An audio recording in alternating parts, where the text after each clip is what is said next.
A scream echoes through velvet curtains. But who's pulling the strings behind the Opera House murder? Welcome to Marsh Shadow Files. I am your host, Lucian. Tell me where you're tuning in from. Your stories make this journey richer. Let's step into the shadows. The London Orpheum Opera House had the air of a creature at rest with one eye open.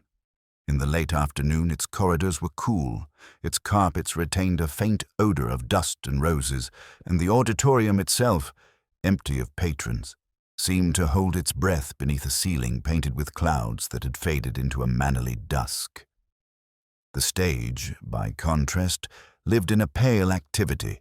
Lamps hooded with green baize made little islands of light along the prompt corner and the wings. A single lantern, forgotten, threw a slice of brilliance onto the cloth where winter trees reached their black twigs into an artificial sky.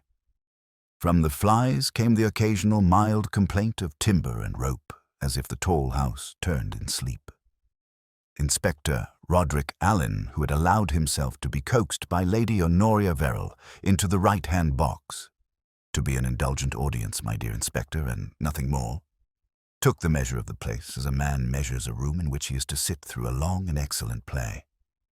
Lady Honoria herself, born to manage drawing-rooms and therefore unworried by stages, leaned forward with her opera glass reversed, using it as a toy to frame small square pictures. The fringe of her shawl brushed the gilt of the box rail. "You see, it is Piers's best act," she murmured, and the pride in her voice had the varnish of old loyalty. Down below, Basil Fentiman, a large gentleman with the elasticity of prosperity about his gestures, was half in the gangway between the set and the prompt corner, urging two opposing thoughts at once upon the stage manager. "Arthur, my dear fellow, we must have that crowd cross earlier. No, I insist. Indeed, cut 2 bars and the audience will think us the soul of movement. Yes, well, perhaps 1 bar. Maestro, forgive me." His laughter scattered pleasantly into the dark. Maestro Ravelli, imperturbable in a sober frock coat, tapped the edge of the rostrum with his baton as if to remind the assembled that time in his dominion was a strict commodity. Irina Delmar, the soprano, stood at the downstage mark with a hand at the high angle of her breastbone, as if the line of the dress had been drawn to that pose. She was handsome and slightly formidable, the helpmeet of her own artistry, and even in rehearsal, her every movement seemed already arranged for the eye that would see it from the stalls. "I cannot be asked to swallow the breath here," she said, the note of patience in her voice thinner than the line of the flute that gave her cue. Ravelli inclined his head. "We will serve you," he said. "We are servants of the score." "And of the audience," Basil added lightly. In the green dimness of the prompt corner, Mr. Arthur Pargeter, who had the look of a clerkly man blessed with an uncommon authority, made a small correction in pencil beside a cue and did not engage with Basil's manageable mirth. His call book lay on its music stand like an altar service. Alleyn, whose tolerance for other people's quarrels was long and sinewy, sat back in his chair. He could smell the varnish and something of beeswax from the box's carved balustrade. Below, the chorus rustled into place, and the rehearsal resumed. 2 bars in, a cautionary word. "Stand by blackout, Act 2, 43, went quietly down the line from Pargeter, and the hooded lamps shifted their emphasis. The orchestra strained, stumbled, knit itself, and Irina found the difficult ascent as if it were a step on a staircase she had made for herself. The sound travelled up into the house without yet filling it. Alleyn, who had heard more singing than he could readily remember from more throats than he could name, thought still sovereign but human, and that is the only interesting combination.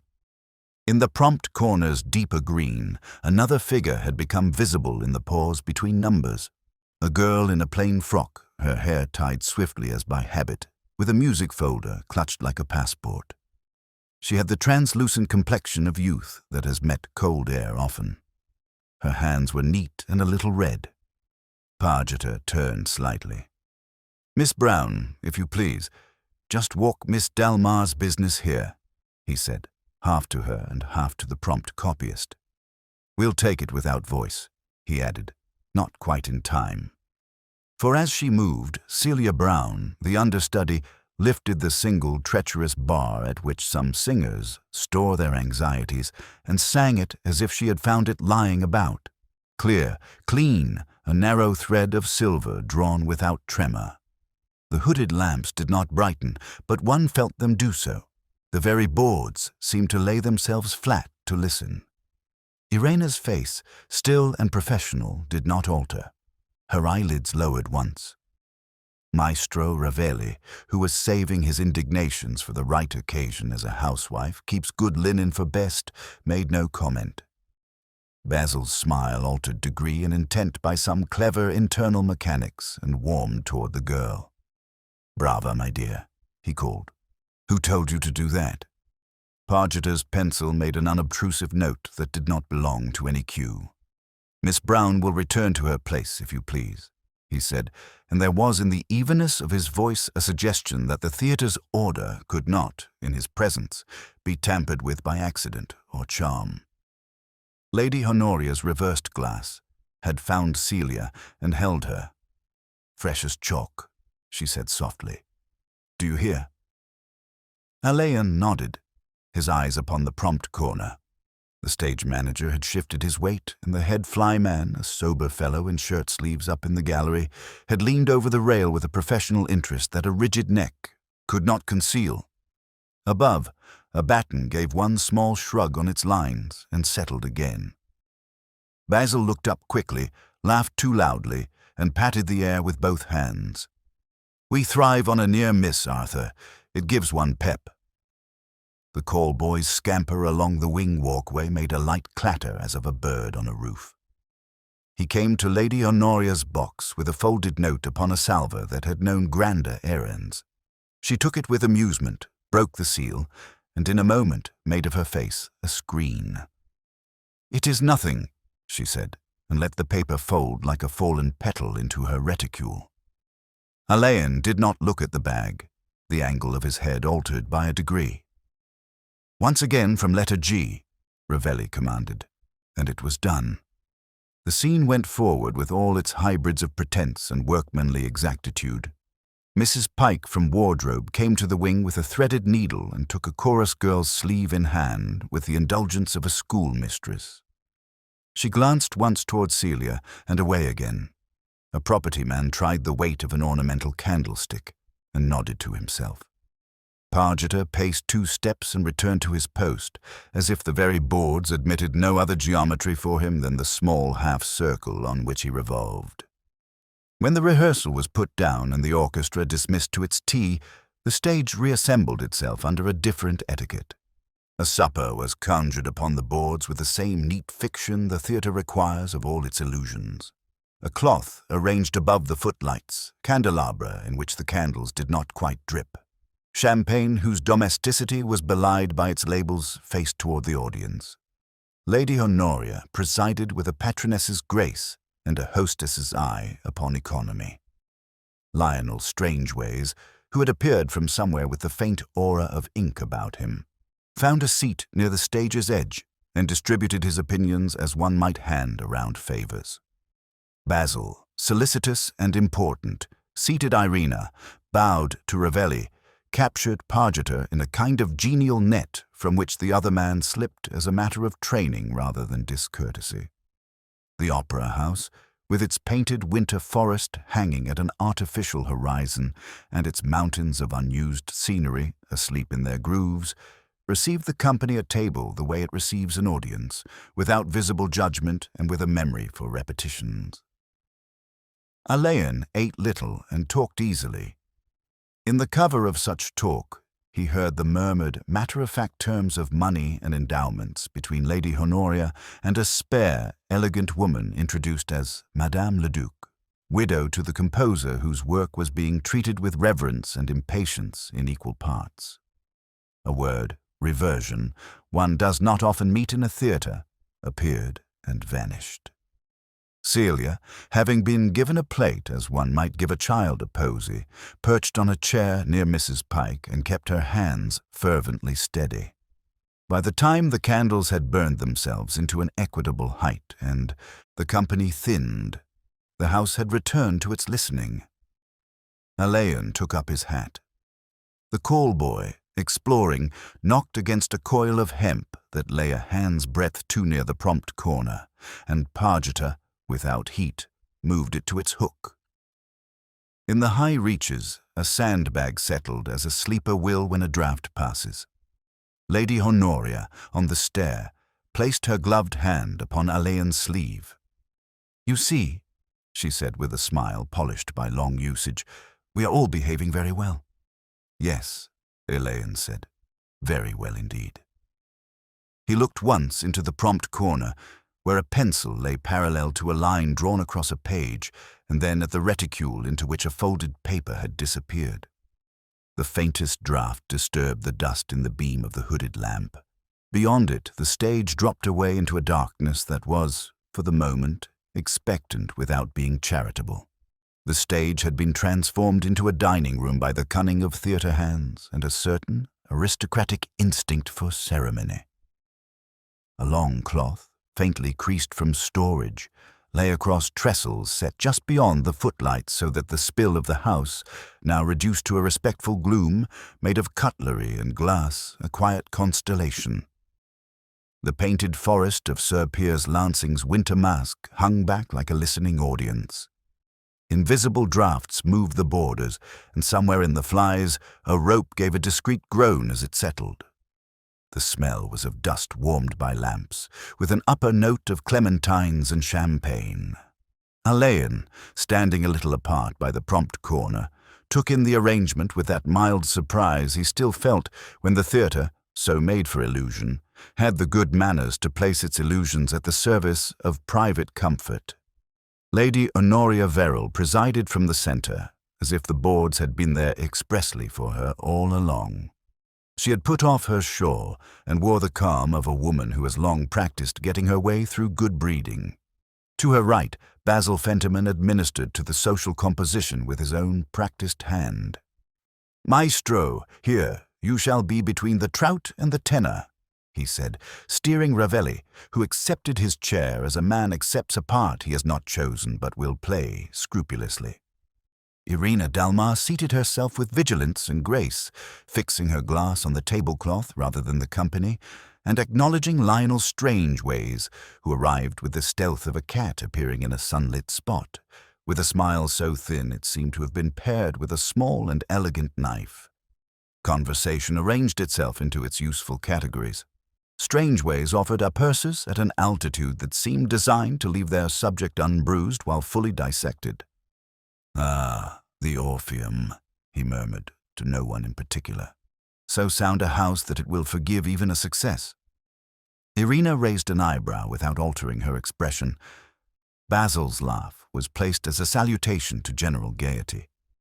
Ravelli pursued his soup and listened to the room, which after all, as Alleyn reflected, was merely a rehearsal of the foyer to come. There was, beneath the noise, a mechanical rhythm, a glass placed down in the same spot each time, a fork lifted with the same economy by the stage manager as he stood by his book even at supper, noting something with a small, guarded attention. A minor incident offered itself with the delicacy of a curtain-edged draught. From the fly gallery there came a sigh and a sliding sound. An oblong shadow shifted, checked, then settled with a subdued slap upon its stop. Pargeter, already turned toward the wing, did not raise his voice. "Hold there," he said. The head flyman, a serious man called Moxon, appeared at the rail. "Right, Mr. Pargeter." The nearest electricians looked up and then away, a ritual performed in houses where objects above have their private impulses. Basil laughed quickly, as if to lay a platitude over a hole in the carpet. "We thrive on a near miss," he declared. "Nothing like the theatre to keep one lean." "It is better not to lean, Mr. Fentiman," Pargeter returned with no smile. "We have our distances." Alleyn wandered tactfully to the base of the prompt corner, where the careful chaos of the stage's business sat in a kind of serviceable elegance. Coils of hemp properly slung, the belaying pins aligned, a rougher rope distinguished by a white paint mark, the call book open at an annotated page. "Your altar," said Alleyn lightly. "A desk of sorts, sir," said Pargeter. "We try to keep it so." Moxon, descending the iron stair with the steady gravity of his kind, touched his cap to Lady Honoria en route and said to Pargeter, "She's steady now."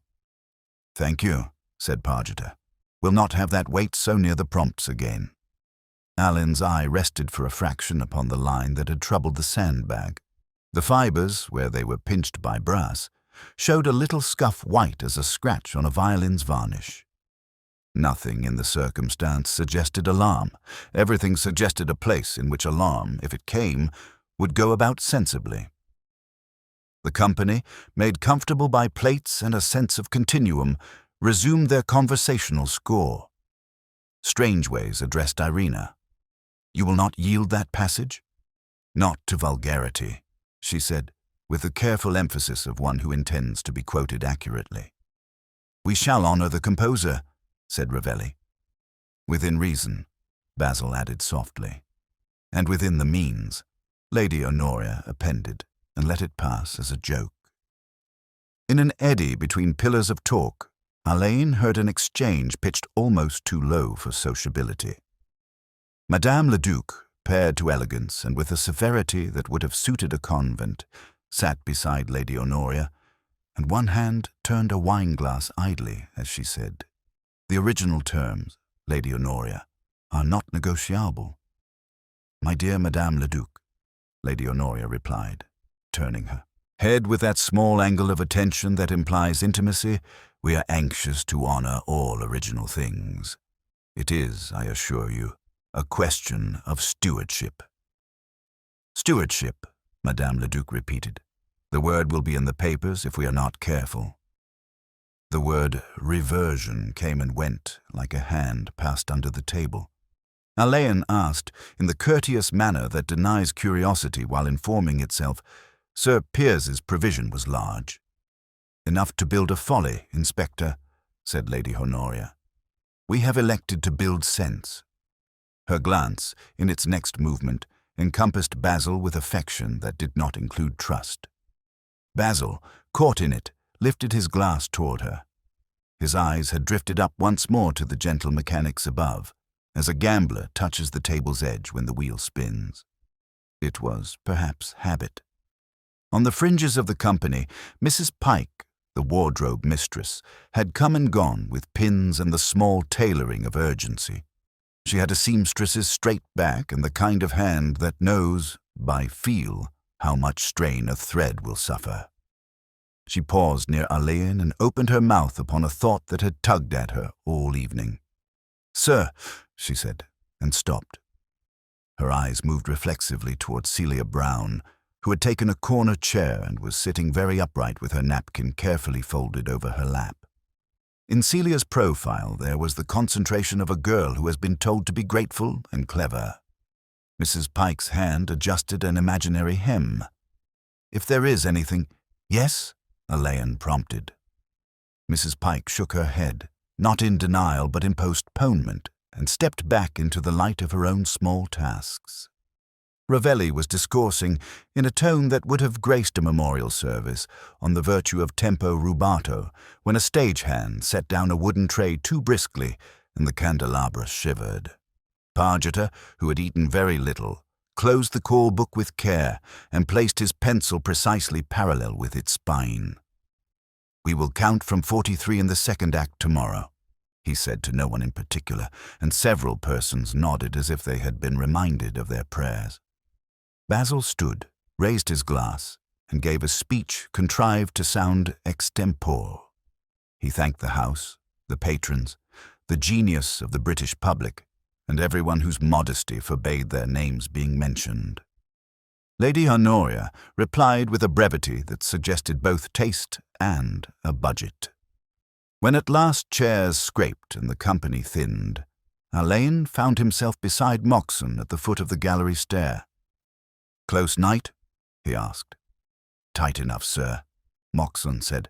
"She'll do if you let her." He glanced upward as a keeper glances at a lion he respects. Only, when folk begin to interfere with what holds, it treads on a man. "You're proud of your house," Alleyn said. "It's my roof, sir," said Moxon simply, and went on. The last of the glasses were taken away, and the cloth lifted to show its trestles. Lady Honoria, gathering her gloves, paused beside Alleyn. "You see how very normal we are," she said. "It is a deliciously ordinary evening." "Almost too ordinary," Alleyn returned, and as he spoke a faint vibration, as of a string somewhere not quite in tune, troubled the air and ceased.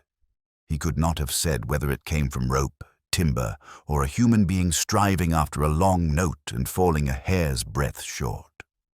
He looked once more into the gloom of the flies, where nothing moved, and then at the prompt corner where the call book lay shut and a small shaving of fibre, no more than a kiss of fluff, had caught on the edge of a pin and refused the draught.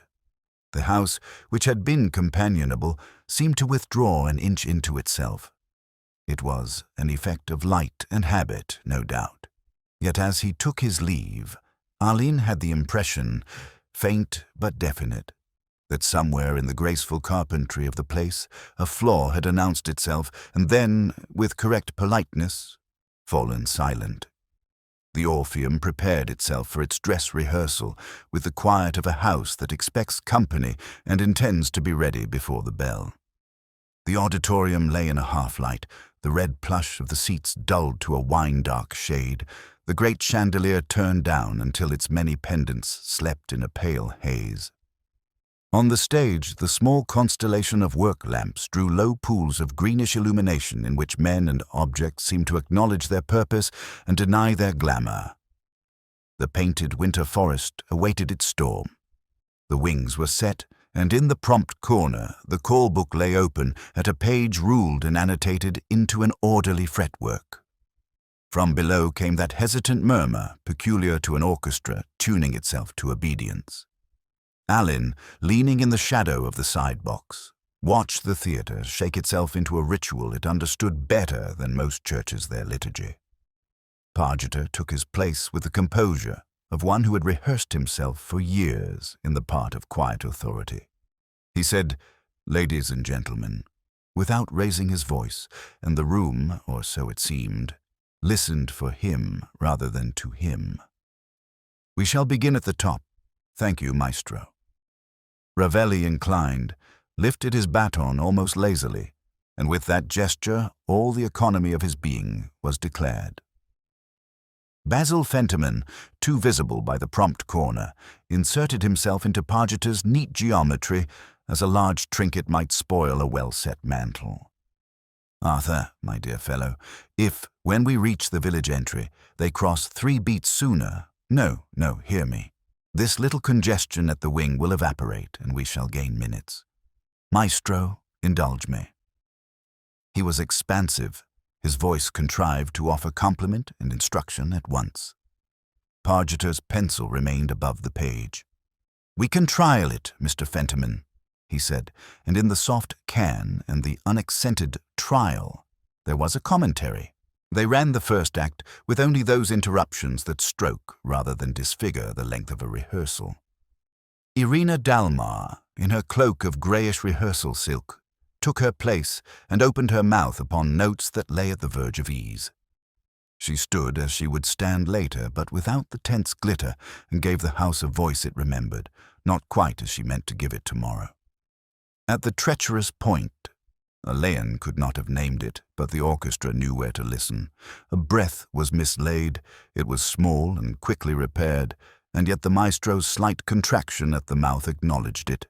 He tapped his score with the ivory of his baton, as if to lay a finger upon a misbehaving child who must not be shamed among the family. Alleyn watched, not as a critic, but as a man who had long studied the slipstreams that gather behind public efficiencies. The little economy of Ravelli's glance toward the strings, the way in which Irina's attendants shifted so that her mistress need not step back into shadow, the unobtrusive exchange of a rougher rope for a smoother one in the wing. All these minute amendments ran like oil through a machine. In the prompt corner, Pargeter's voice slid across the lines. "Stand by Act 2, Blackout, Q43. A head turned up in the fly gallery. Moxon, as spare as his iron stare, acknowledged with a private hand signal and returned to his rail. At a pause when chorus and villagers were attempting Basil's altered crossing, Celia Brown was called to walk the business. She emerged with the slightly apologetic haste of the young who have been told to be brisk. Pargeter, not looking at her, said, "From Mark H, please." Silently. But something in the tightness of the corridor of sound loosened, for before anyone had time to forbid it, Celia lifted the difficult phrase, cold, clean, uninsistent, and set it in its place as one might lay a key back upon its hook. For a second, the rehearsal stepped off its duty and stood still. The chorus smiled before remembering not to, and even the leader of the orchestra allowed himself a glance upward. Irena did not look at Celia at all, which was a discipline. Ravelli's baton did not move, and yet everything in the pit knew that he had heard and placed what he heard in that immense and tidy cupboard where a musician keeps his judgments. "Bravissima, child," Basil said, pitching his voice to be overheard by no one and by all. He came nearer, affable and thoughtful as a benevolent god. One does not often hear it so unadorned. There are possibilities here, eh? We must see that wisdom attends fortune. Celia flushed to the roots of her hair, quick gratitude and fear in the same sudden color. Mrs. Pike, appearing in her orbit with a handful of pins, made brisk business of taking down an imaginary hem and drifted between Celia and Basil with the innocence of a capable woman attending to her task. "Miss Brown is wanted for the Ianto chorus place," Pargeter said, and in the prompt corner the pencil moved not upon a cue but along the margin, making a brief ruled line which he then gently erased. They tried a property. A candlestick, handsome and oddly light, was brought on and set upon a table painted to resemble a northern woodman's bench. "Hold," said Pargeter, and tested the candlestick with a practiced fingertip. "It will do," he said, and the property man, who had awaited blame, breathed out through his nose and moved off. A length of hemp, new enough to show pale, was coiled and placed on its pin. Moxon, passing above, looked down to see that the coil lay as it should, not overhung, not kinked. A lamp hummed to itself as its filament warmed to a steadier tone. The altered crossing might, perhaps, have won Basil a small victory. It did not, however, please the stage. There was the faintest confusion of bodies at the wing, and Pargeter's hand hovered over his book, then withdrew. "We shall go back," Ravelli said, not loudly. "We shall do it as written." Basil lifted his brows. "We experiment, of course. A house must not be dogmatic, but if our revered maestro finds that the composer's judgment, well." He left the sentence as a neat tray upon which anyone might set what they wished. "We shall go back," Pargeter repeated, and made his note. The second act, once achieved, showed its virtues with a reluctance that is often a sign of quality.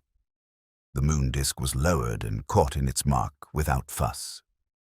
Irena offered the opening like a queen extending a tolerable favor.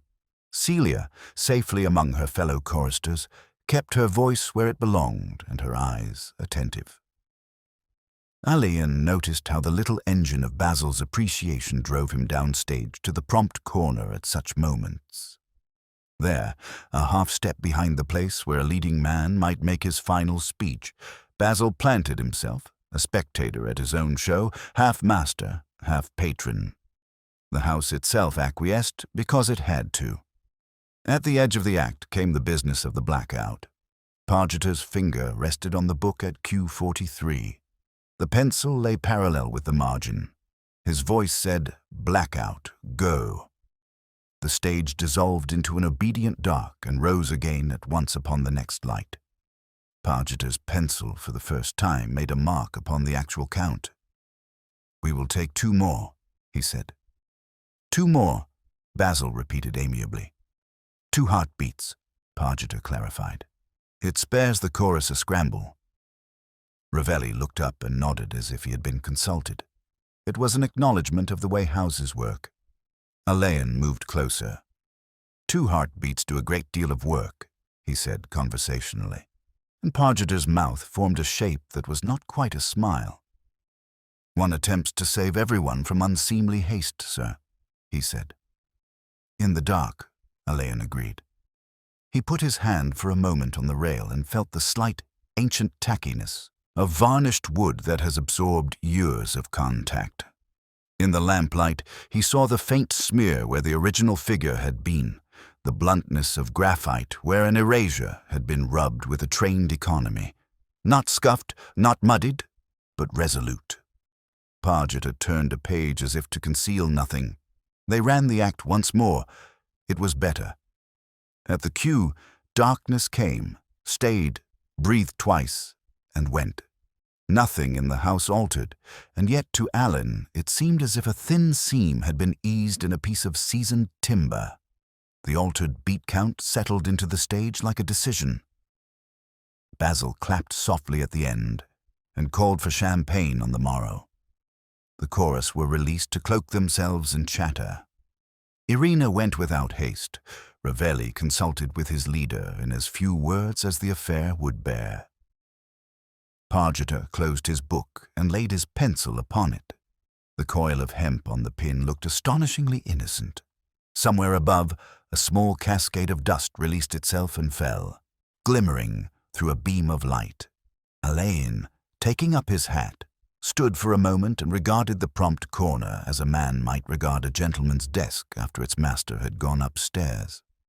The tidy instruments, the ruled lines, the modest erasure, the new count, two heartbeats that were not there before, arranged themselves in his mind with the suggestion of a new rhythm.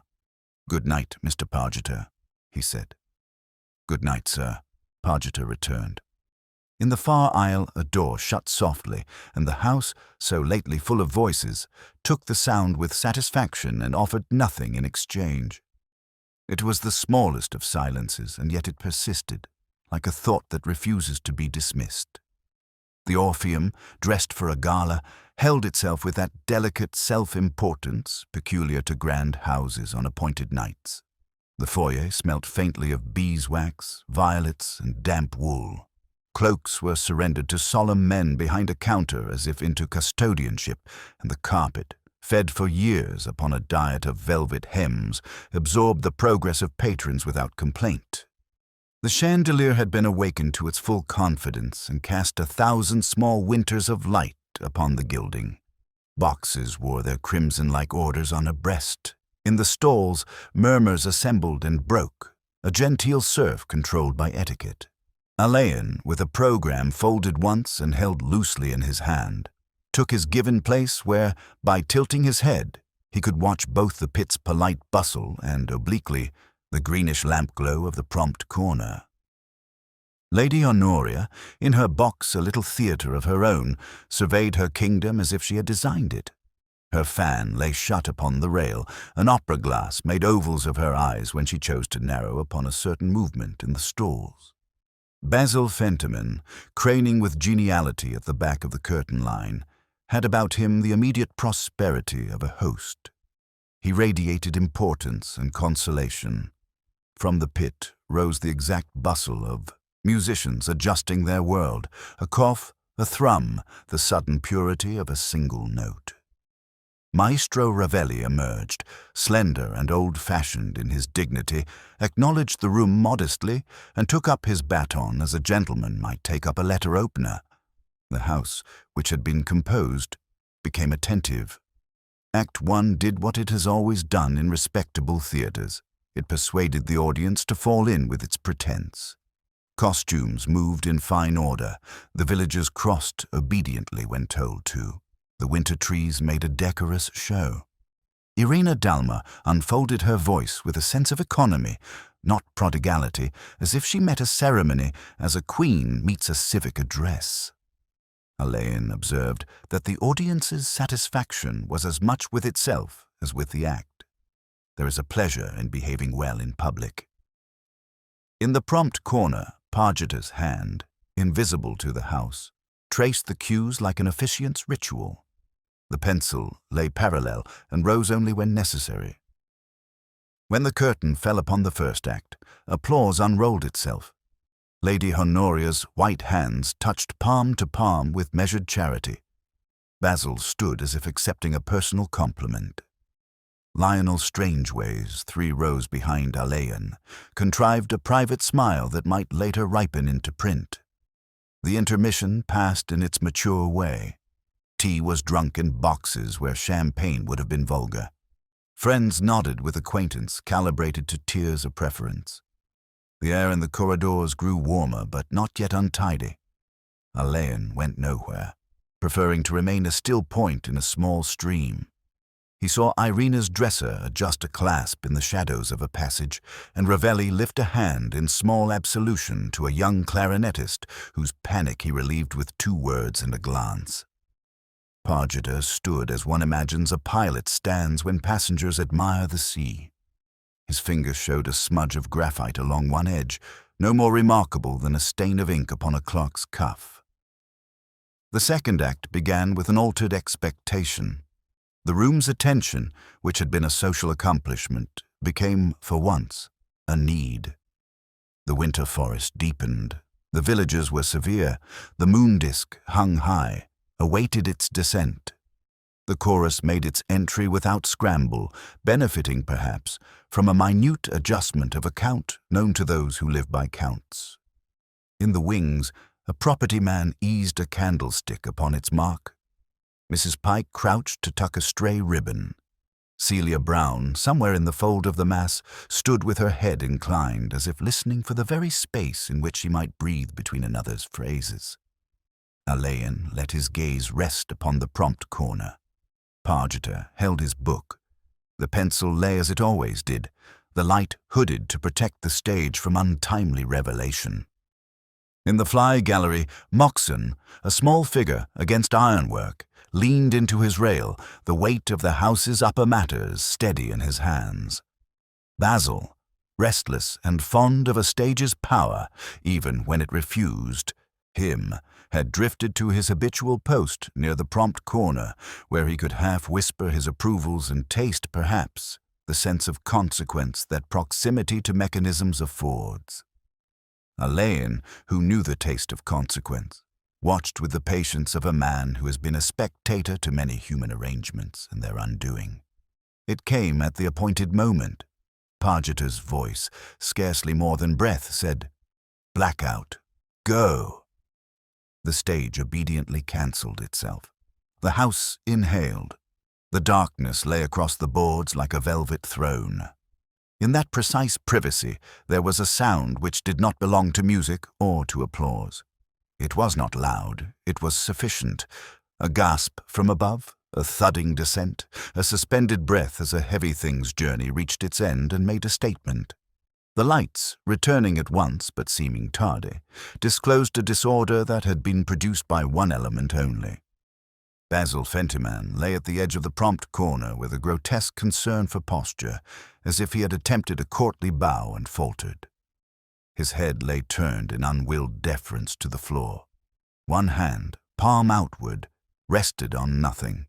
A counterweight, which in the upper regions had lived a respectable and restrained life, had reached him and come to rest like an uninvited guest, its rope slackened as if ashamed of the obedient path it had taken. The chorus tripped their whispers into silence. Irina, frozen on her mark, made a figure from another painting. Ravelli's baton cut air once and then simply indicated stillness. For a second, the theatre, which contains so many fictions, seemed to confess to one truth. Pargeter moved before anyone could do something wrong. "Curtain down," he said, low and even, and it descended with an apologetic haste, screening the house from the stage and the stage from the house. "Clear the stage. Stand by in the wings. No noise." His hand, without shaking, reached for the call bell and pressed once like the sober chime of a chapel. Moxon had already left his rail and was on the stair. An electrician cut a sidelight. A pair of scene shifters, dazed into stillness, were gently told where to go. Lady Honoria stood in her box with her hand upon the rail and made of her face a mother's composure presented to guests. Lionel Strangeways put his notebook away and did not look at it. Alleyn, who had been seated, was on his feet with the separate, unshowy promptness of a man whose habit it is to be useful when required. He crossed down the side aisle and reached the wing where the prompt corner's geometry now contained an impertinent shape. He knelt briefly, not interfering with what must be seen, and then rose. There was, at Basil's shoulder, a smear of chalk that might have been picked up from the very edge of the board where someone had, earlier, crossed a mark. On the floor near the belaying pin, almost apologetically small, a shaving of pale fibre had freed itself and lain snug against the varnish as if seeking to be overlooked. Alleyn straightened and met Pargeter's eyes. "We must have a doctor," he said. "At once," Pargeter replied. "Mr. Moxon." "I've sent, sir." Pargeter nodded. To the left, behind the mask of the curtain, the audience made a collective rustle such as one hears before a storm. Lady Honoria raised her hand. In the house, the rustle thinned, held, and was quiet. Ravelli, standing with his musicians at a readiness not taught in conservatoires, approached with restraint. "Is there anything—" "No," said Alleyn. "We must clear." "Then we will wait," Ravelli said, and conducted his men in silence. Irina stood and did not move, a figure of patience that owed nothing to generosity. Mrs. Pike, whose hands had mended 1,000 trifles, had folded them without purpose. She looked from Celia to the slack rope and back again with the gravity of a woman who has always suspected that things are dangerous. Celia remained where she was told, pallor correct and quiet, watching. Pargeter gave his orders, and men obeyed him. That was his vocation. The curtain stayed down. The house was told in dignified phrases that an unfortunate incident required a pause. There was, in the Orpheum, a sense of being tested. Alleyn moved without fuss between the points that mattered and laid upon them, as far as he might, a pattern. He looked again at the slackened line. No more than a rope, under most conditions, and at the square of chalk at the prompt's edge where a foot had blurred across. He stood very still and listened, as he always did at such times, for what the place would tell him before anyone formed an opinion. What reached him was less a voice than an absence, a small failure in the practice of number and habit that made itself known only when the thing they served had broken. The stage exhaled once. Somewhere above, a tiny thread of dust fell through the beam of a hooded lamp and vanished before it reached the floor. The green room, with its faded portraits of triumphs and its sofas that had leveled the postures of generations, had been quietly recast into a chamber of inquiry. Steam from a large brown teapot wreathed a table set hastily with cups whose tiny chips had been filed under "good enough" by the theatre's conscience. On the mantel, a clock that ran 2 minutes slow apologized with its gentle tick. The corridor beyond was guarded with the unobtrusive firmness that belongs to houses where orderliness is a modest point of pride. A constable took up his station by the stage door and received with respect the respectful comings and goings of men who would, in an hour, feel lost without their keys. The air smelt of damp wool from cloaks fetched too soon, of grease paint cooling on skin, of hemp that had been busy. Alleyn, whose presence had at first been that of a cultivated spectator, wore now the social authority of his office with the same ease, and not a little of the same tact. Inspector Fox arrived as Alleyn liked him to arrive, on sound feet, in no one's way. He closed the door behind him with the consideration of a guest and stayed there until Alleyn looked up. Their exchange, when it came, was brief and had in it an old rhythm. "We shall keep it to the house," Alleyn said. "Very good, sir," Fox answered, and only then did he remove his gloves and place his hat on a chair that looked equal to the responsibility. a doctor, summoned early and used to the demands of theatres, had paid his respects and withdrawn his services with the economy of a man who can do nothing and knows that it is valuable not to pretend. "Quick," he had said gently. "Shock immediate." He was thanked and allowed to go. Moxon, the head flyman, stood somewhat apart, uneasy in the green room as a caged man in a drawing-room, and carried, even here, the scent of the rope-walk.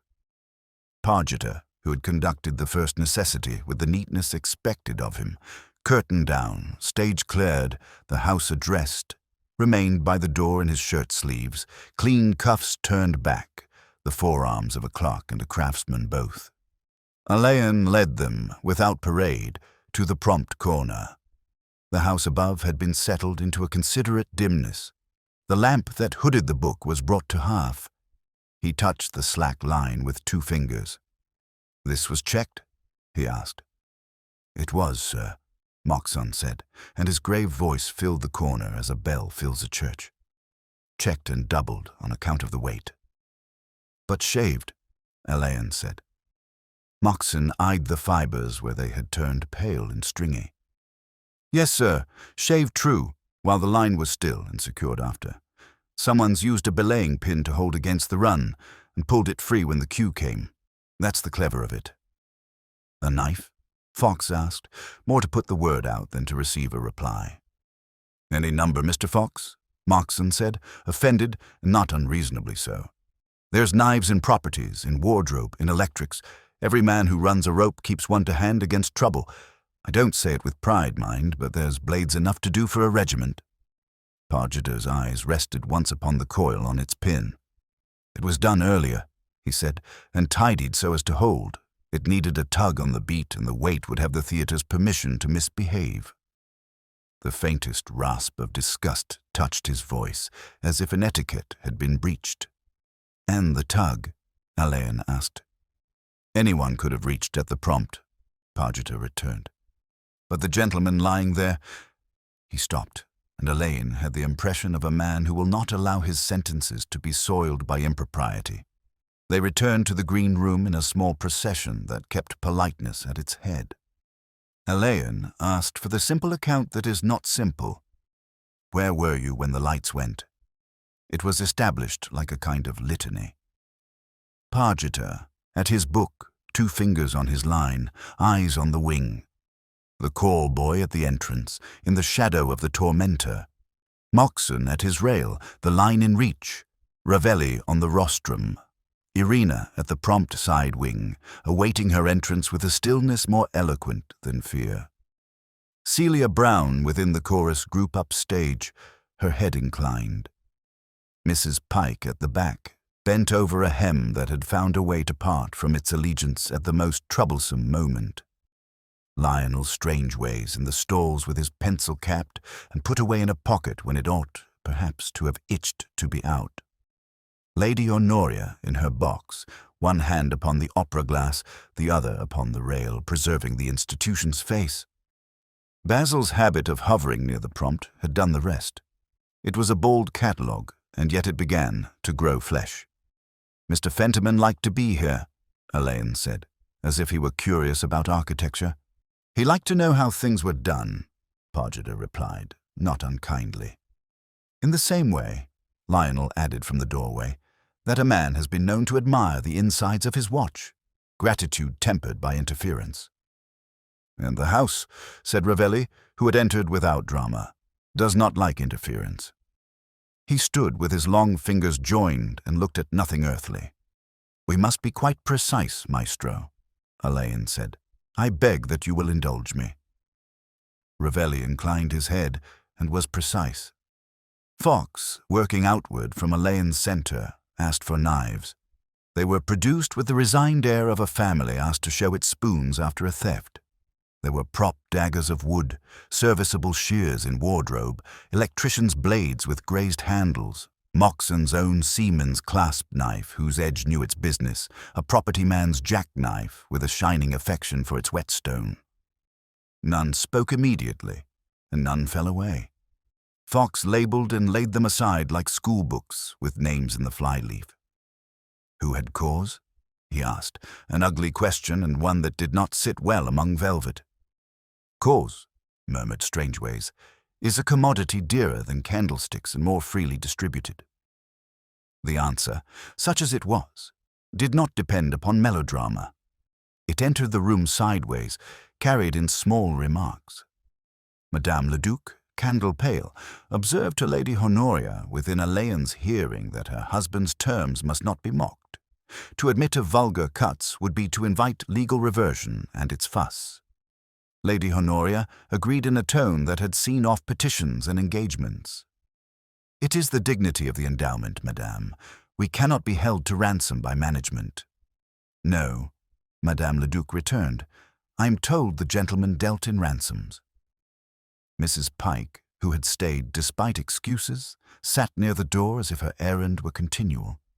She rubbed her fingers together and left on the ridges of her skin the fine ghosts of thread.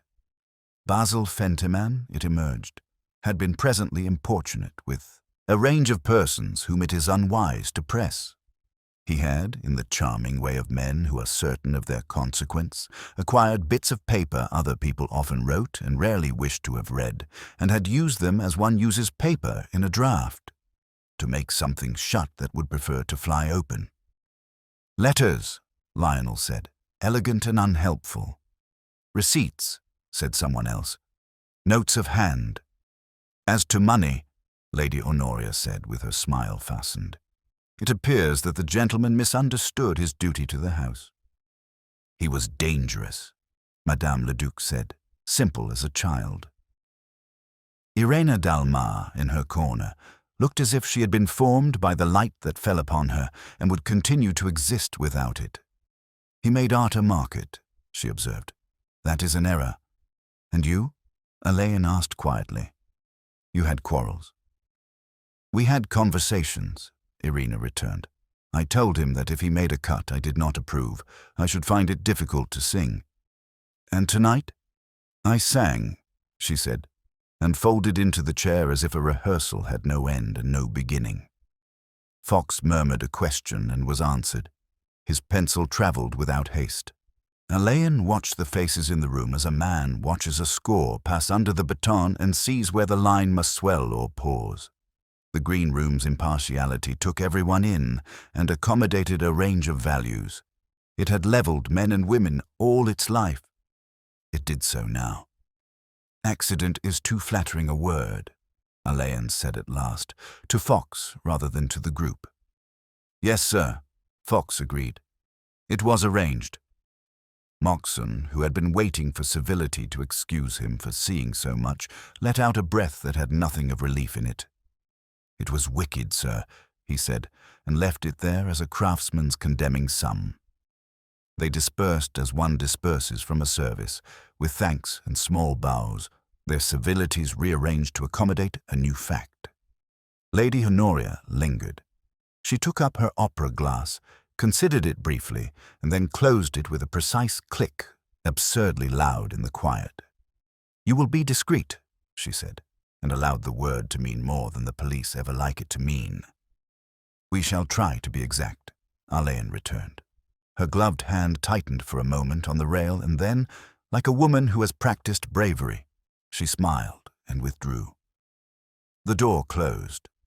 In the prompt corner the lamp hummed to itself and cooled. Alleyn looked once more at the belaying pin which had been abused and at the rope whose shaven fibres had separated like hair. It required a knowledge of beats and places. It required the certainty that a man would stand exactly where chalk told him to stand at the instant when darkness gave eyes to habit. He felt the house draw in upon its own silence and looked up into that dimness where the ropes hung like a vocabulary waiting to be spoken. Somewhere deep in the flies, a minute grit released itself and fell without finding a surface to announce it. The green room had settled itself into a purposeful quiet, as rooms do when the merrier part of their duty has been taken from them. The coal in the small grate, coaxed to life by a conscientious attendant, gave out a subdued heat that neither glowed nor smoked. Above the mantel-shelf, a line of sepia photographs, choruses in their finery, actresses in attitudes of pleased defiance, a tenor who had aged amiably, watched the present company with impartial indulgence. Teacups from the earlier pours had been washed and returned to their cupboard. The larger brown pot remained as a sort of amulet and steamed discreetly upon a tray, inviting civility to continue. The sofa, with springs that had learned to subside without complaint, had taken impressions from innumerable anxious backs and now accepted a new set without judgment. Alleyn, who trusted the decencies of such rooms, placed himself where light and shadow made no comment upon his office and indicated a chair with the kind of courtesy that extracts confidence without haste. Irina Dalmar came in first, as if to show that she required no management but would not resent it if it were offered with distinction. She sat with her hands delicately bringing their fingertips together as if to test for a tremor they would not find. "Madame Dalmar," Alleyn said mildly, "we are to be tiresome and precise, I'm afraid." "Ah," she returned, "your profession and mine are at one." She gave him, when asked, a history of affronts couched in sentences polished for use, reductions proposed to the score, a threat that a younger voice might be tried, the baiting offer that more could be paid to fewer demands if she would consent to impersonate herself. "I told him," she said, "that the composer is our master. If he is to be betrayed, I prefer not to be in the company." Maestro Ravelli's name entered as a stabilizing presence. "And at the moment of darkness?" Alleyn asked. "I was at my entrance," she replied, very composed. "Stage right, by the tormentor. I was taught to be punctual. It appears it is a dangerous habit." She rose when he thanked her, neither more nor less affronted than a queen misquoted in a provincial paper. Maestro Ravelli appeared next of his own accord, already in agreement with decorum. He stood, hands lightly joined, and answered questions as if they were to be put in a program under the heading Notes. "It is not to be borne," he said, "that a manager should take a knife to lancing and expect us to caper." His eyebrows made the necessary quarrel. His tone did not. "Your position at the Blackout?" Alleyn asked, and received an account that would have satisfied an insurance underwriter. "On the rostrum, sir. I had just given the cue to cancel the stage. I raised my hand to check an overeager violin. I heard what is the English? Mass falling.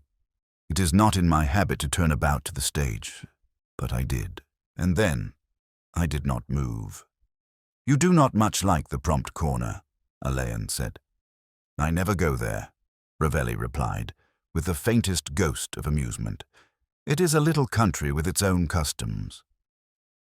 Alleyn wondered whether any conductor, whatever his country, had ever loved the prompt corner, and supposed not.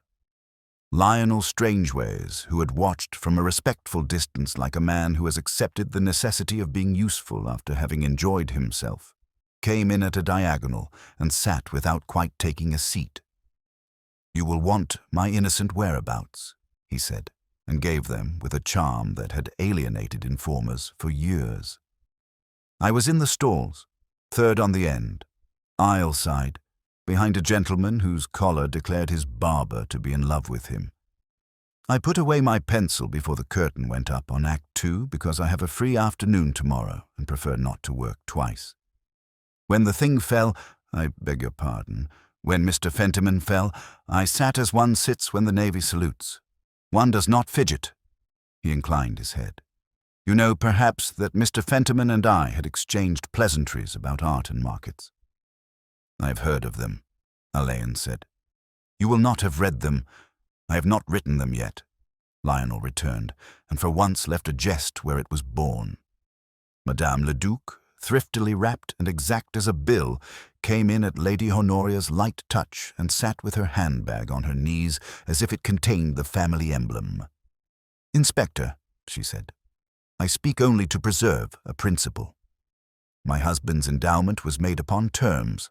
The opera must not be altered without the consent of his representative. If it is, there is a clause. The money reverts to the trust and is to be applied elsewhere." "Elsewhere," Alleyn repeated. To a school, she said. Or, if certain papers be produced, to a beneficiary named in a sealed letter. I have not opened it. I am a woman of, how do you say, punctilio. She looked at Lady Honoria with a civility that did not entirely exclude iron. We have both been solicited by Mr. Fentiman, Lady Honoria said. Level. We have both refused. He was accustomed, Madame le Duc observed, to payments. There will be none here, Lady Honoria answered, and arranged her glove as if it were a decision. Pargeter presented himself when called as a man may bring a ledger to be examined. He placed the call book on the table and stood back from it, the modest priest of a well-kept ritual. Alleyn drew the lamp nearer. The page for Act 2 wore its serving marks like a good tablecloth, discreetly darned. At Q43 a small correction, made in a tight serviceable hand, had added the count and adjusted it by 2. The figures carried no drama. They were the theatre's commonplaces. There was, however, in the margin, a place where rubber had done its neat work. The graphite ghost of an earlier mark remained faintly in the paper, as if it had pressed its shape into the grain and would not be persuaded to go entirely. You altered the beat? Alleyn asked. Slightly, sir, Pargeter said, composed. It spared the chorus a scuffle. Mr. Ravelli was content. And before that? We had it at once on lights, Pargeter returned. No count. His forefinger, clean and competent, rested upon the line as if to keep it from taking offense. You will allow me to take this? Alleyn asked. I would prefer, sir, to keep it with me. For tonight. For tonight, then, Pargeter agreed, and closed the book with a gentleness that suggested he had put away a service for the day. Celia Brown came when summoned as one comes to a schoolroom called by a bell. She sat upright and arranged her hands. Her eyes, by an old habit, sought Mrs. Pike's before they met Alleyn's. Miss Brown, he said kindly, you sang a bar at rehearsal. It was very good singing. Yes, sir, she said, and coloured with a loyalty that had not learned duplicity. Mr. Fentiman was kind to you. He spoke to me, she said, and glanced towards Mrs. Pike again. The older woman, who had declined the chair and chosen to stand with a needle case in her fingers, gave a small nod that granted permission to be truthful and prudent. He said there might be chances, Celia went on carefully. He said there were arrangements to be made. Arrangements? About the opera, she said. About parts. About, new ideas. Mrs. Pike's hand shut on the needle case. Did you meet him at the prompt? Alleyn asked. No, sir. At any time tonight? No, sir. You were where? With the chorus, sir. Miss Phelps was just to my right. I could show you the place. When the dark came, she put her hand on my sleeve so we should keep steady. Very wise, Alleyn said. Celia's relief at the approval was quiet and palpable. You have a good ear, he added. Thank you, sir, she whispered, and the gratitude found its own path to her eyes, where it did not quite settle. The green room resumed its breathing. A kettle somewhere in the passage began its small skitter and ceased. The clock gave a little cough and committed itself to the next minute. Fox, who had been moving with his habitual useful unobtrusiveness, brought Alleyn a list and received in exchange a glance of content. Lady Honoria withdrew, measuring her composure to the corridor. Madame le Duc, the principal satisfied, closed her handbag upon them. Irena passed the door on the way to her room, neither looking in nor avoiding the sight. Ravelli crossed the width of the stage, a tall shadow with order in its step. Pargeter remained, the book under his arm, and for an instant allowed himself to glance at the mantel photographs as if to check that the theatre was still a theatre. Alleyn stood with his hand upon the back of a chair and allowed the room to speak, which is sometimes the only useful thing to do. What it offered was less confession than cumulatives, a correction in a pencil that had erased something else before it wrote, a word about reversion that did not much care for music. A young woman's caution practiced in the presence of an older woman's vigilance. A manager who had moved himself into the path of a device that had waited for a cue. He lifted the lamp and, for no reason he could later give, turned the callbook's page back and then forward again. The indented trace of an earlier notation caught the light and, at a shift of angle, disappeared into the paper as if it had chosen to live there. At the far end of the corridor, a door closed softly. The grate settled with a minute sigh, and the little clock, 2 minutes slow, ticked on, stubbornly certain of its own time. The iron stair to the fly gallery rose in narrow coils against brick that felt the night even when an audience burned below. Up here the air was seasoned with rope and dust, the two odors that every playhouse keeps as its private incense. The great height made its own weather.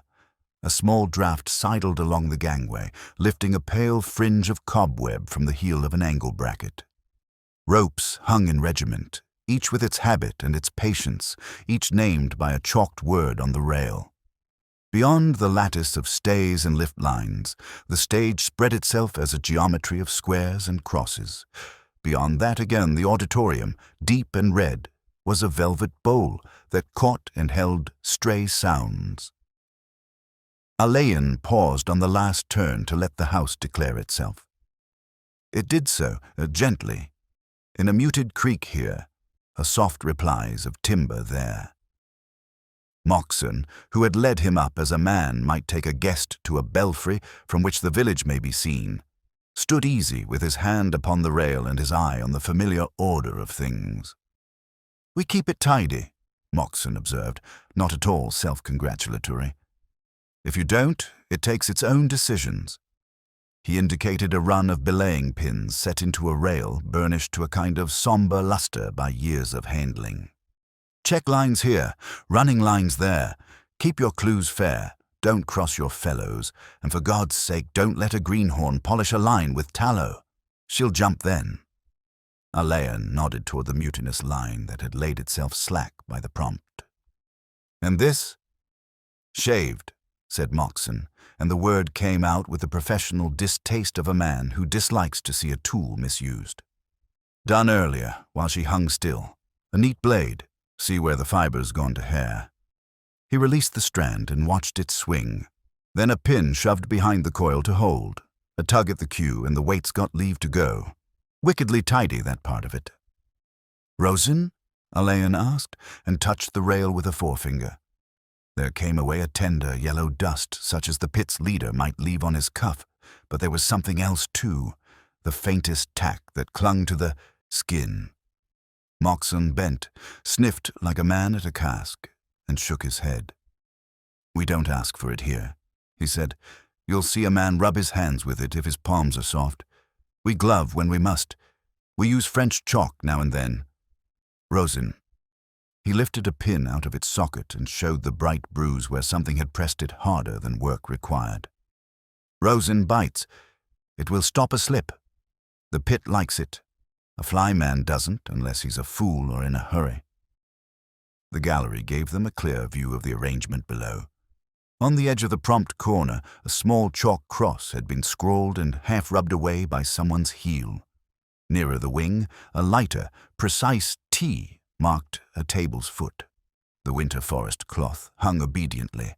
In the wing, a coil of hemp, shorn to paleness where the knife had found it, lay like a well-behaved serpent. "Who makes the chalks?" Alleyn asked. "Stage management," Moxon said. "Mr. Pargeter likes his marks where he's told them." His neutral tone did not hide a respect that would have bristled had Alleyn chosen to misunderstand it. "You'll not find a man better in a queue than Mr. Pargeter. He keeps his house." "He tried to keep it tonight," Alleyn said. Moxon turned his head a little. He did what he could. They came down by the narrow stair that deposited them behind the tormentor into the wings, where the air began to remember people. The boards showed the day's lives in a language that Alleyn had learned. A smear of white where someone's foot, dusted, had turned. A prick of dint in the paint where a candlestick had been set down, with a hand thinking of something else. A thread of pale fiber caught in an unseen splinter, He took up, without seeming to stoop, a whisker from the shorn rope and laid it on his palm. It was as innocent as a hair plucked absent-mindedly from a brush. The prompt corner, with its lamp hooded once more and its book gone, had an air of having been put out respectfully after service. The wardrobe room, when he reached it, was making its own small noises of recovery. A paraffin heater, respectable and scoured, gave off a neutral warmth. The long table wore its green baize like a quiet garment. Along the wall, hung on doubled twine, gowns and cloaks took their ease.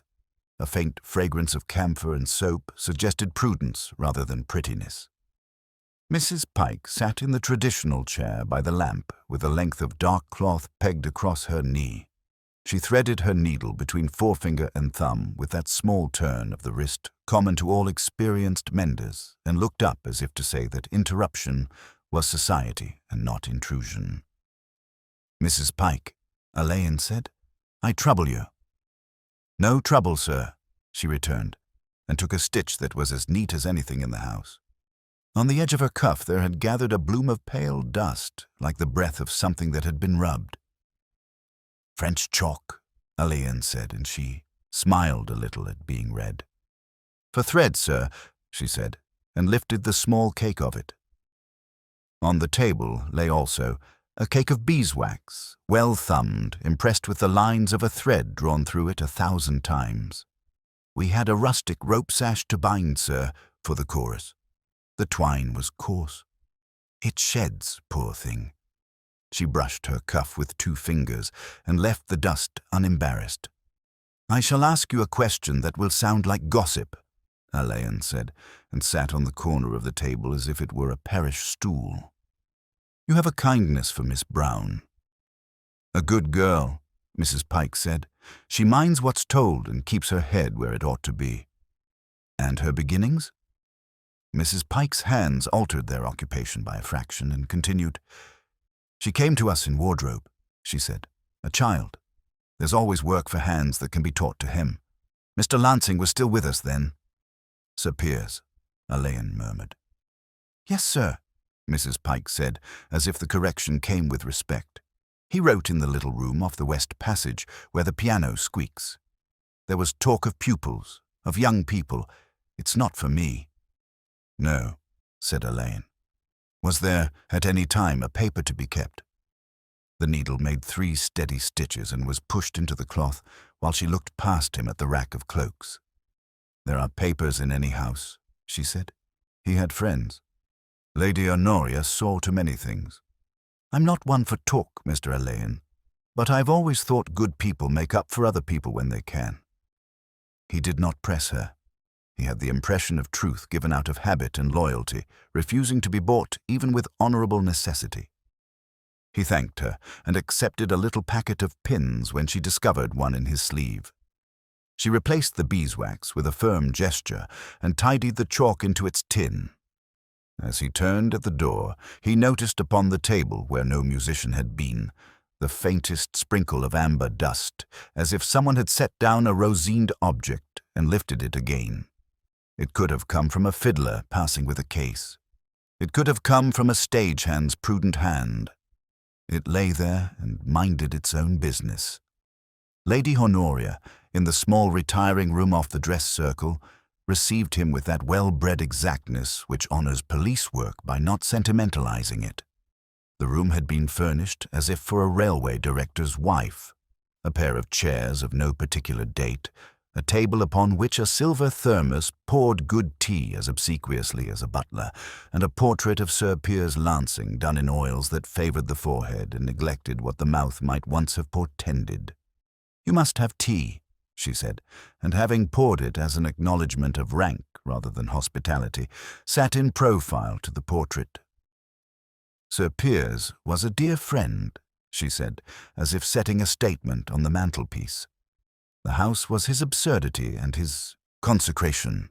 He left his money in trust. I have tried, Inspector, to keep both things decent." "There was a letter," Alleyn said, politely vague. She let her lid lift a fraction. "There are always letters," she replied. "I have mine, The widow has hers, and Mr. Fentiman had, I gather, everything. He asked to be rewarded for returning what did not belong to him. I declined. He threatened reversion, scandal, a loss of face. He was not imaginative. Guardianship?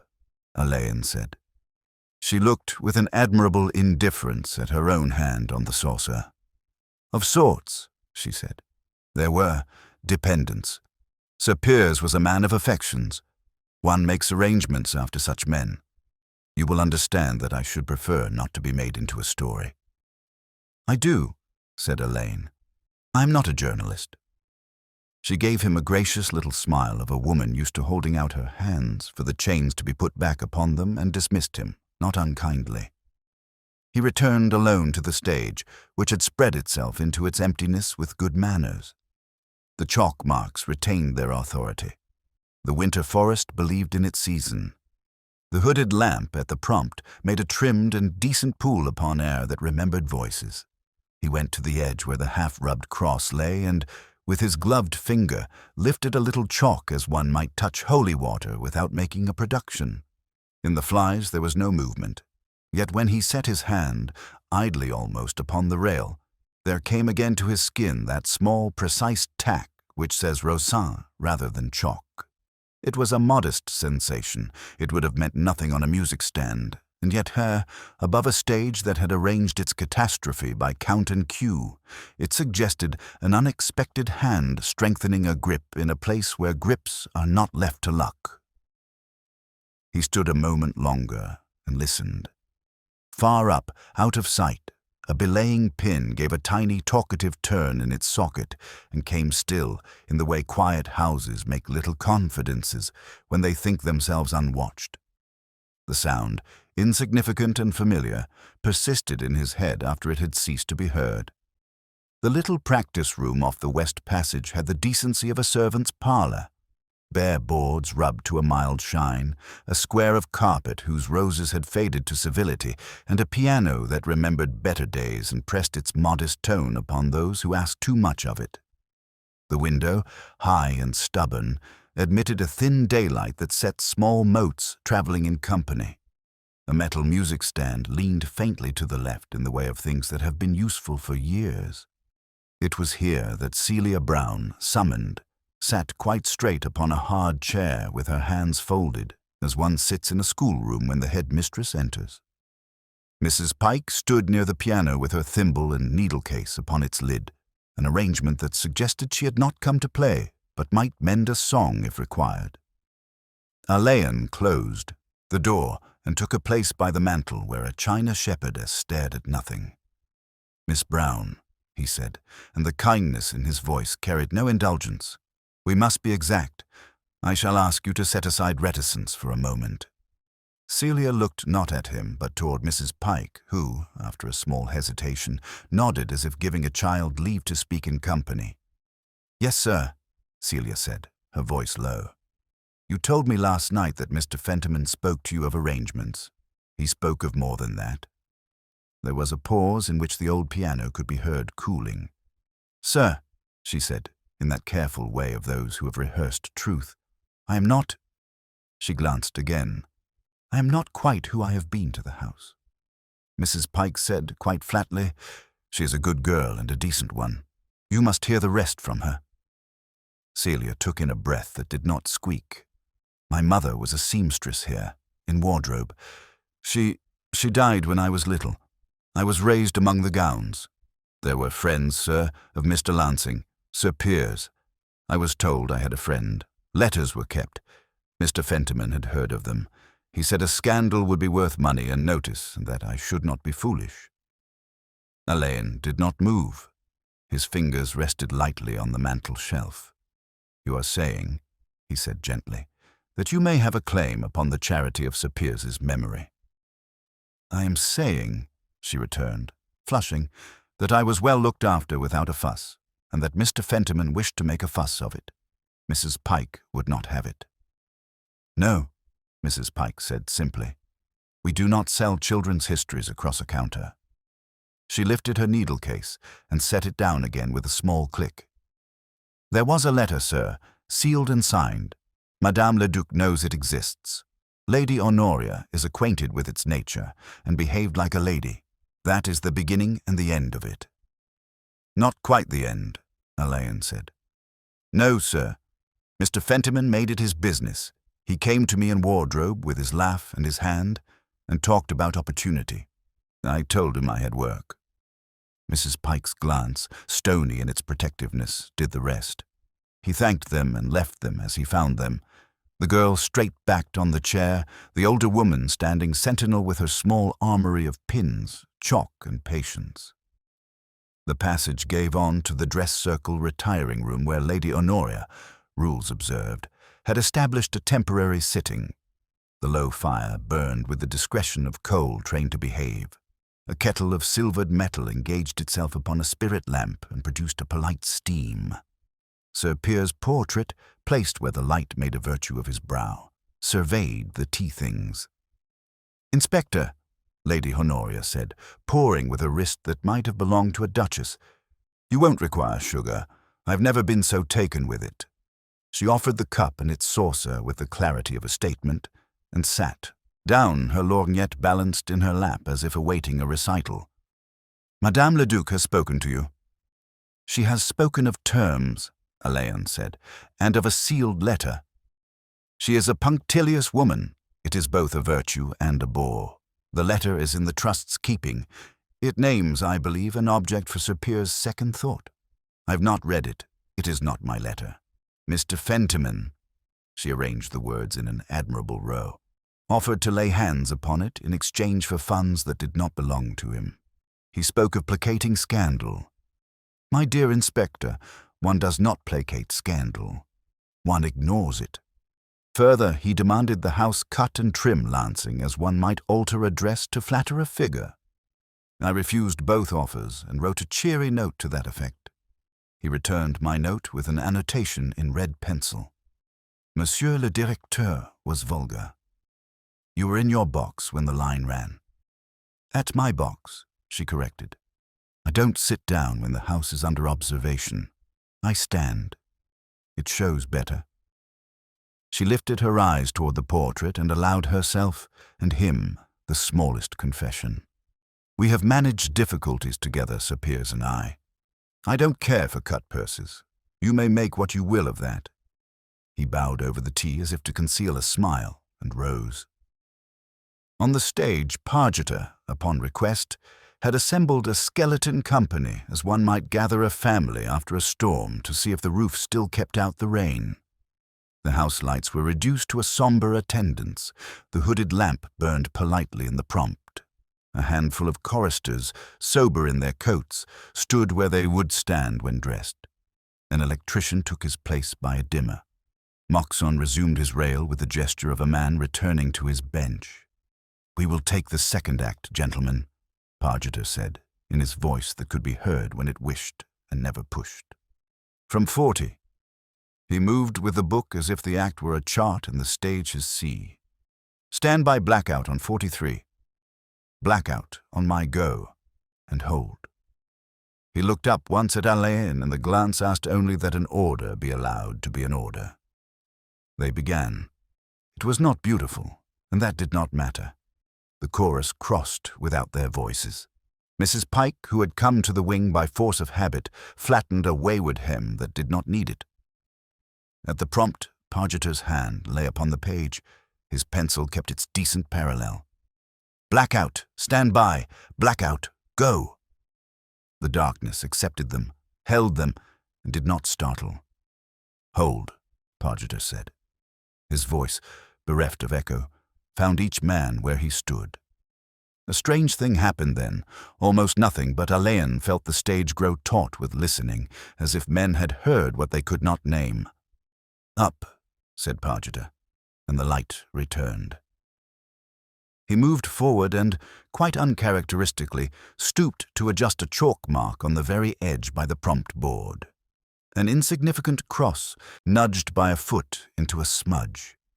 He took out a bit of chalk from a little tin and remade the cross with nicety, touching it with his forefinger to soften the edges. "We'll have that where it belongs," he said, almost to himself. The dignity of the house, if you please. Alleyn stood by him.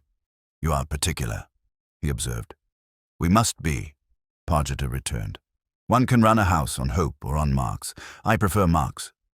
He lifted the book so that Alleyn might see. The annotation at Q43, unremarkable to the untutored eye, had been adjusted again.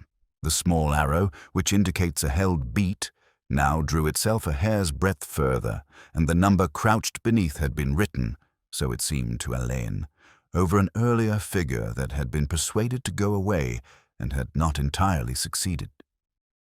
The page told the story of an intention arrived at in degrees. Pargeter shut it, quickly but without secrecy, as if protecting it from dust. We shall set a safety on that weight, he added, almost brusque. It should have been set. I shall not have old Lansing's house gossiped about for carelessness. When they had finished, he dismissed the little congregation with thanks that were, for him, elaborate. The men went as men do when decency has been done. Fox came out of the gloom with his notebook folded and his expression attentive. You will have seen enough to sleep on it, sir, he said. And dreamed little enough for comfort, Alleyn answered. He had the call book in his hands. It was not a seizure, it was a loan. He had said so, and Pargeter had conceded with a minute inclination that suggested duty rising above preference. Alleyn, lifting the lamp a fraction, scrutinized the margin one last time. There was, under the corrected arrow, the faint indentation of a previous line drawn and erased, not scumbled out, but cleaned with the care of a good eraser. Beneath it, where the paper had yielded to a firm point, he thought he saw a second hand's care attempting a likeness. The effect was as if a phrase had been rehearsed by a speaker unused to speaking and then delivered in the master's voice. He closed the book and offered it to Fox for a moment, not to read, but to hold. The stage, emptied, listened as only stages can. Tomorrow, Alleyn said low, we will ask the house to hear itself. Everyone on stage, no speeches. The thing to be said is best said once. Fox, who liked these occasions less than most, nodded. Very good, sir. As they turned to go, a little current of air from the high door moved across the prompt corner and flicked a shaving of pale fibre from the pin to the boards, where it lay, a mere filament, making nothing of itself. The lamp gave a small, tired hum. From somewhere above came, absurdly, the faint scent of resin that had no business in the flies. It thinned at once and was gone, leaving behind it only the clean, chalky smell of marks renewed. The impression it left, however, persisted like a note once struck and not quite forgotten. The auditorium, bereft of its finery, waited in a pale hush peculiar to great rooms before noon. The chandelier wore its dust openly. The red plush had subsided into a sober maroon. A draught from the upper door made a deliberate tour of the stalls and went away again. Upon the stage the moon disk hung imprisoned above a set that had been half struck. The wing battens showed their painted winter with less conviction, and in the prompt corner the lamp, hooded to a small circle, made a votive glow above Pargeter's book, which rested upon a music stand. In this stripped light, the theatre disclosed its bones and, as sometimes happens, acquired from that exposure a kind of gravity. Fox stood quietly at the wing like a steward. Moxon had taken his place at the rail out of a fidelity that might as well have been devotion. Alleyn went to the centre and waited. They came as they were, chorus in their coats, leaders with their instruments zipped and slung, Irina like a statue under a cloak, Ravelli folded neatly into his dignity, Lionel with his affectations in abeyance, Lady Honoria wearing her composure as if it had been summoned and had arrived. Madame Leduc placed herself to one side with the air of a witness who intends to be exact. Celia Brown stood near Mrs. Pike. Their separation was not so much distance as a practical arrangement of protection. Mrs. Pike's needle-case was in her hand. Pargeter, punctual and modest, came last. He laid his book on its stand and withdrew behind it by a step, as a curate might recede after placing the lesson upon the lectern. The theatre seemed to acknowledge his presence and, in a small way, consent to what was required. Alleyn addressed them with the measured plainness that his office permits in houses where beauty is the currency. "We shall go through," he said, "what must have happened and what could not have happened. We will not speak more than we need." He moved to the slackened line at the prompt, taking up between finger and thumb the wistful fray of hemp at the place where a blade had made it into hairs. This check line was shaved earlier. The cut was made when the line was still. It was then held by a belaying pin thrust behind the coil, a device that would resist a downward pull so long as the coil and pin were left stubborn. A small tug, at a calculated instant, would free the weight. It is an economical method, very neat, and the theatre, which detests mess, would approve it if it were not wicked. He set the belaying pin a fraction aside and showed the bright bruise upon its shank. "There is here a trace of resin that does not belong to your work," he said, and Moxon, from above, made a little sound that was not assent and not dissent, but merely an acknowledgment of accuracy. "Rosine will hold a grip. Violinists like it. Flymen do not, unless they are under pressure to be precise to a degree that gloves and chalk will not ensure. The hand that pressed here intended to be exact, and to do it once. He had a coil held for him. He threaded it once round the pin, fitted the pin behind the coil, and lifted gently so the thing was plain. You see, the line cannot run until the pin is eased. The tug could be done by anyone at the prompt, but the tug must be done on the beat, in the dark." He closed the demonstration and returned to the book. "You were told last night, when we rehearsed the incident, that we should hold the darkness for 2 beats. That addition was made yesterday." He laid a finger upon the notation. "Before that, there was no count. Lights out and up. All is bustle and groping. No one is sure of his feet. With the hold, men adopt their positions and wait. The ears take their information from the prompt, and in that breath's width there is a certainty." He turned so that the house might be included in his words. Who could trust himself to a beat in darkness? Who could promise that Mr. Fentiman should stand precisely where Chalk had told him to stand and stay there? Who could say, "I will alter the cue by a hair, and by that hair catch a man out"? He looked not at faces, but at the off-center space where attention gathers. It was done by one who knew the house inch by inch, who could place a man with a mark, and who enjoyed an authority that would not be questioned in a sudden pause. It is, if you like, a stage manager's murder, small, tidy, technical, and concerned to leave the stage in order when it is over. His voice thinned a fraction. I add this: our man had a cause. He had watched a manager make of a gift a bargain, of art a market, and of a young woman's history a commodity. He altered nothing that would tell against the house, except that he altered fate by 2 heartbeats. There was a limited silence. It did not ring. The house, as houses do, preserved the dignity of a pause. Alleyn addressed the prompt corner. "Mr. Pargeter," he said, and the name was not unkind. Pargeter came forward with his book under his arm and his head up. The gravity of his face suggested a man who would not evade a bill. There was no defiance and no collapse. He appeared rather as a person who, having kept a secret in the careful way in which houses keep them, had found that the time allotted to secrecy had reached its term. He did not look at anyone in particular. "It is true," he said. His voice, freed of the necessity to be heard to a distance, remained clear.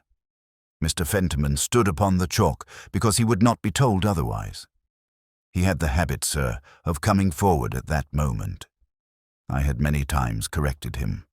Last night I nudged the cross. When the darkness came, by my count, he would find it again as he always did. I pulled the pin. He touched very gently the shorn end of the line. "The house," he went on, with a steadiness that grew out of his scant sentences, "is not a market, Sir Piers's work is not a dress to be let out and taken in to please a tradesman.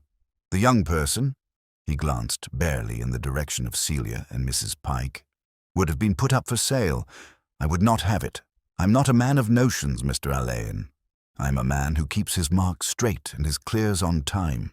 I thought I could set a thing right that had gone wrong." Fox, who had remained a step behind, came forward without impatience. There was the small exchange of names and phrases that belong to such moments, a formality placed over an act. Pargeter looked at no one. "I did not," he added, "intend the sight. I'd thought the weight would do its work upon air and boards. But the gentleman was always where he should not be." The irony, admitted and almost tender, surprised no one. He turned and, because habit is indestructible, lifted the pencil from the stand and laid it parallel to the book's spine before he gave himself up. It moved as decent endings move.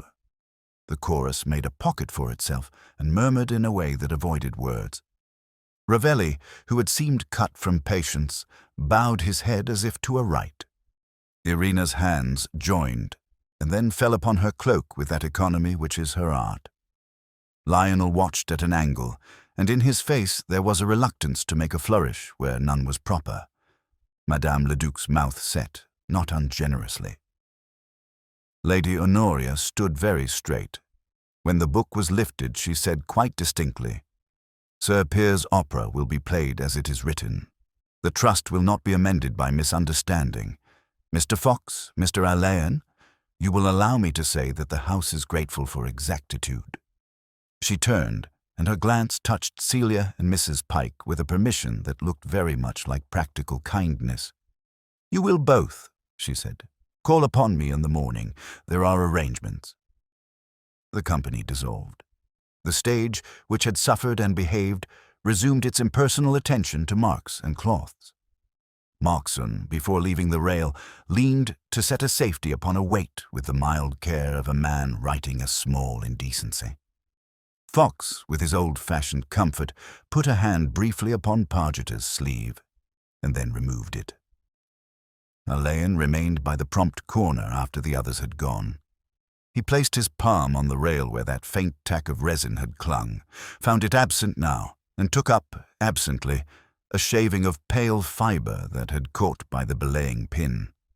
It broke without leaving a sensation. The hooded lamp hummed lightly, argued with its filament, and fell quiet. On the very edge of the board, where a heel had twice disturbed it, the little chalk cross, softened by a forefinger, retained its shape. He stood a moment longer, and then turned into the aisle. The house, which had listened as if it were an accomplice, became once more a room, and with that change left in the air a faint impression of a note once struck and now swallowed by the velvet, swallowed by the velvet, swallowed by the velvet, swallowed by the velvet, swallowed by the velvet, swallowed by the velvet, swallowed by the velvet, swallowed by the velvet, swallowed by the velvet, swallowed by the velvet,